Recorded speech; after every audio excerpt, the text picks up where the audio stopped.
کبھی کبھی آپ کسی کو پوری محبت دیتے ہو، 5 بتائے تھے نا، 5 کے 5 کرتے ہو، لیکن لگتا ہے آپ کے اور اس کے دل کے درمیان اس نے ایک دیوار بنائی ہوئی ہے. آپ کی محبت کا کوئی اثر نہیں ہوتا، آپ کے الفاظ کا کوئی اثر نہیں ہوتا، آپ کے تحفوں کا کوئی اثر نہیں ہوتا، آپ کی خدمت کا کوئی اثر نہیں ہوتا. سارا کچھ کر لو، وہ پھر آ کے کہتے ہیں تم نے کیا کیا ہے میرے لیے، تم نے کیا کیا میرے لیے. بلکہ وہ جو محبت آپ دیتے ہو وہ واپس آپ کے منہ پہ ماری جاتی ہے بار بار بار بار بار بار. اور یہ مسئلہ تھا یعقوب علیہ السلام کا باقی اپنے بیٹوں کے ساتھ.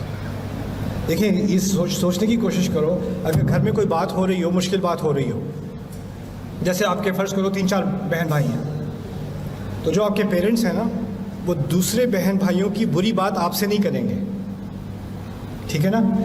اگر گھر میں کوئی کسی کی تنقید ہو رہی ہو، بچہ آ جائے اندر، تو ہم کہتے ہیں چلو بعد میں بات کریں گے، بچے ابھی یہاں پر ہیں. یا بچے سے کہو کہ کہیں اور جاؤ، بڑے بات کر رہے ہیں، کیونکہ کسی کے بارے میں بری بات کہی جا رہی ہے.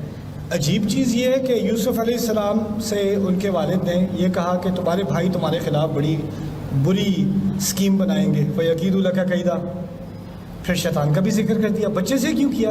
میں پیرنٹ ہوں، میں اپنے بچے سے کبھی ایسی بات نہ کروں کسی اور بچے کے بارے میں. انہوں نے یہ کیسے کر دی؟ یہ اہم سوال ہے اور یہ آپ کے جواب کی طرف جا رہا ہے. دیکھیں، کبھی کبھی فیملی میں ایسی سچویشن ہوتی ہے کہ بچوں کو بھی آگاہ کرنا پڑتا ہے خطرے کا. کیوں ایسا ہے کہ سورہ یوسف میں یعقوب علیہ السلام نے اپنے دوسرے بیٹوں سے بات دی کہ بیٹا حسد نہ کیا کرو، یہ چھوڑ دو، دشمنی چھوڑ دو. اللہ کے نبی ہیں، ان سے زیادہ اچھی نصیحت کون کرے گا. بات اس طرف اشارہ کیا جا رہا ہے کہ شیطان کے وسوسے کے ذریعے کبھی ایسی دیوار بن جاتی ہے نا کہ آپ اس کو اپنے الفاظ سے، اپنی محبت سے، اپنے اخلاق سے توڑ نہیں سکتے. جو بھی کر لو وہ ویسے کے ویسے ہی رہتے ہیں. اور جب ایسا ہو جاتا ہے نا تو اس دیوار کو اللہ اور طریقوں سے توڑتا ہے. جو دیوار محبت سے نہیں ٹوٹتی اس کو اور طریقے سے توڑنا پڑتا ہے. جب کئی سال بعد وہ بھائی یوسف علیہ السلام کے سامنے آئے ہیں تو یوسف علیہ السلام نے انہیں فوراً ایکسپوز نہیں کیا، پتہ ہے میں کون ہوں، ایسا نہیں کیا. بلکہ اس قصے کا ایک عجیب ترین ایپیسوڈ یہ ہے کہ ان کو واپس بھیجا، پھر بلایا، پھر واپس بھیجا، پھر بلایا. ابھی تک جو قصہ چل رہا تھا بہت آسانی سے آپ فالو کر سکتے ہو. جب دوسرے حصے میں پہنچتے تھوڑی کنفیوژن ہو جاتی ہے، یہ ہو کیا رہا ہے، آگے پیچھے آگے پیچھے آگے پیچھے. اصل میں کیا ہو رہا ہے؟ یوسف علیہ السلام ان کی دیوار توڑ رہے ہیں. ان کو توڑنا آسان ہے، انسان کو توڑنا آسان ہوتا ہے، انسان کی دیوار توڑنا مشکل ہوتا ہے. اور یوسف علیہ السلام اگر بدلہ لینا چاہتے تو فوجیوں سے فوراً کہتے ان میں سے ایک کو پکڑو، ایک کو کنویں میں ڈالو، ان کو پتہ تو چلے انہوں نے کیا کیا تھا. لیکن یہ انہوں نے نہیں کیا.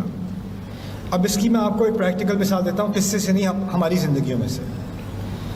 ایک خاتون مجھے ملی جو ان کے والد نے، ان کی والدہ نے ان کے ساتھ بچپن میں بہت زیادہ زیادتیاں کی تھیں. ان کو مارا بھی تھا، ان کو ابیوز بھی کیا تھا، ان کو طرح طرح سے ہیومیلیٹ کیا تھا، ٹارچر کیا تھا. بہت ہی زیادہ جانوروں والا سلوک ان لوگوں نے اپنی بیٹی کے ساتھ کیا تھا.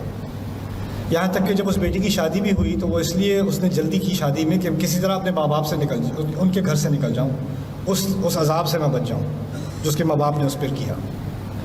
کئی سال گزر گئے، اب اس کی عمر زیادہ ہو گئی ہے، وہ بھی خود ماں ہے، اس کے والدین بھی اب بوڑھے ہو چکے ہیں جنہوں نے اس کو بچپن میں ٹارچر کیا تھا. اب وہ جب ماں باپ بوڑھے ہو گئے تو جو باپ جو ہے وہ ہارٹ کا پیشنٹ بن گیا، ماں کو جو ہے وہ ڈائبٹیز ہو گئی، دونوں مریض ہیں، ان کا خیال کرنے والا کوئی نہیں ہے. اب آپ اندازہ کرو کون خیال کرتا ہے ان کا. جس بیٹی کو ٹارچر کرتے تھے نا، وہ اب ان کا خیال کر رہی ہے. وہ میرے پاس آئی، اس نے مجھے کہا ان کی خدمت کرتے ہوئے میرے دل کے اندر اتنی تکلیف ہوتی ہے، مجھ سے رہا نہیں جاتا. ان لوگوں نے مجھے اتنا ابیوز کیا تھا، اتنا ابیوز کیا تھا، اور اللہ چاہتا ہے میں ان کی خدمت کروں. یہ تو اگر آپ دیکھتے ہوتے کہ یہ میرے ساتھ کیا کرتے ہیں تو آپ کو یہ لگتا کہ یہ لوگ تو انسان بھی نہیں ہیں، شیطان ہیں. میں کیسے ان کی خدمت کروں، کیسے ان کو معاف کروں؟ پھر مجھے لوگ کہتے ہیں معاف کرو معاف کرو، معاف نہیں کرو گے تو اللہ معاف نہیں کرے گا. کہتی میں نہیں کر سکتی معاف. ایک تو اس طرف سے مجھ پر عذاب آیا، اب آخرت میں بھی عذاب آئے گا کہ معاف نہیں کر سکتی.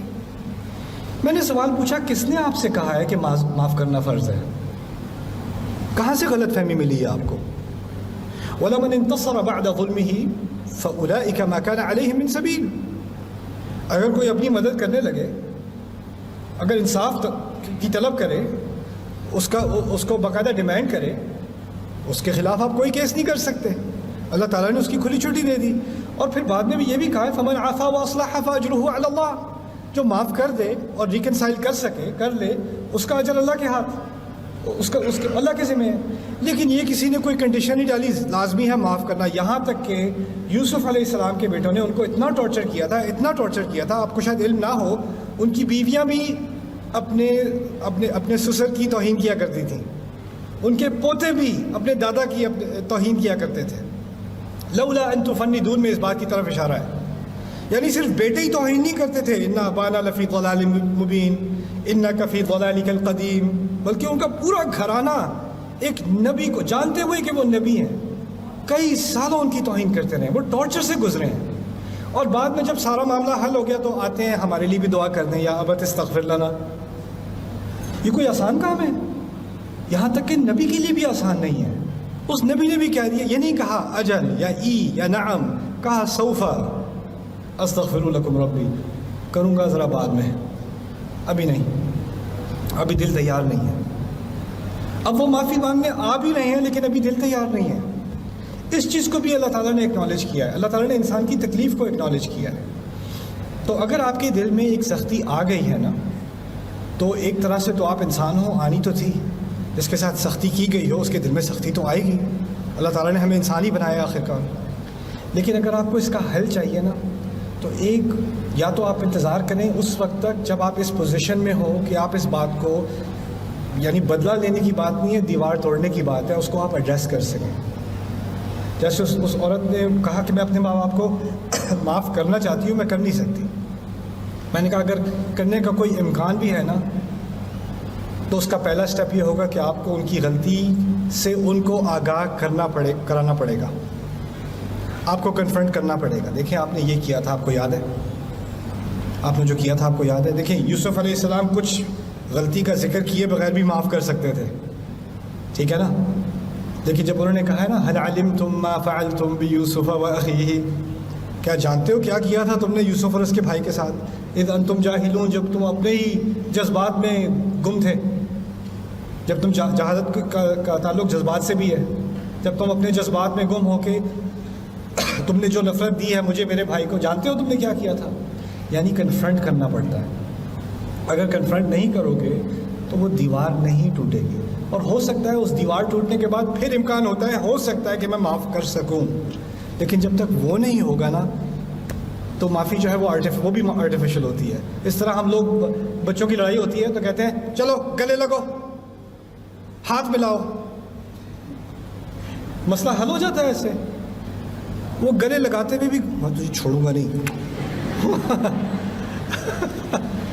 ہاتھ بھی ذرا زور سے دبائے گا وہ، لیکن دل میں تو بات رہ گئی نا.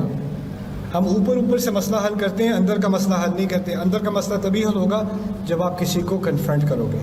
اور اگر آپ ابھی اس پوزیشن میں نہیں ہو کہ آپ کنفرنٹ کر سکو، تو ابھی صبر کا مرحلہ ہے. کبھی کبھار یعقوب علیہ السلام کئی سال اس پوزیشن میں نہیں تھے کہ وہ اپنے بیٹوں کا سامنا کر سکیں اس طرح سے. اس وقت کہا تھا انما اشکو بثی و حزنی الی اللہ. تو جب وہ ایک وقت آ جاتا ہے، پھر اس کے بعد اللہ تعالیٰ وہ دروازہ کھول دیتا ہے. میری دعا ہے کہ اللہ تعالیٰ آپ کے دلوں کو نرم کرے، اور جو جس تکلیف سے آپ گزرے ہو، شاید وہ پیرنٹس کی طرف سے آئی ہے، بچوں کی طرف سے آئی ہے، شاید وہ شوہر کی طرف سے آئی ہے، بیوی کی طرف سے آئی ہے، کسی کزن کی طرف سے آئی ہے، کسی کی طرف سے بھی ہے. ہوتے یہ ڈرامے گھر میں ہی ہیں، کسی غیر سے نہیں آتی تکلیف. جو دل کے قریب ہوتا ہے نا، وہی تکلیف دے سکتا ہے. اسی لیے انبیاء کی زندگی میں جو سب سے بڑی مشکلیں تھیں وہ گھر والوں کی تھیں. باہر کی کسی دشمن کا مسئلہ نہیں تھا. یہاں تک کہ موسیٰ فرعون کے گھر میں ہی پلے بڑے ہیں، وہ بھی ایک طرح سے گھر والی بات تھی. تو یہ چیزیں جو آپ کی فیملی میں ہوتی ہیں، میری دعا ہے کہ اللہ تعالیٰ آپ کے دل کو وہ صلاحیت دے کہ آپ اس کا سامنا کر سکو انشاءاللہ.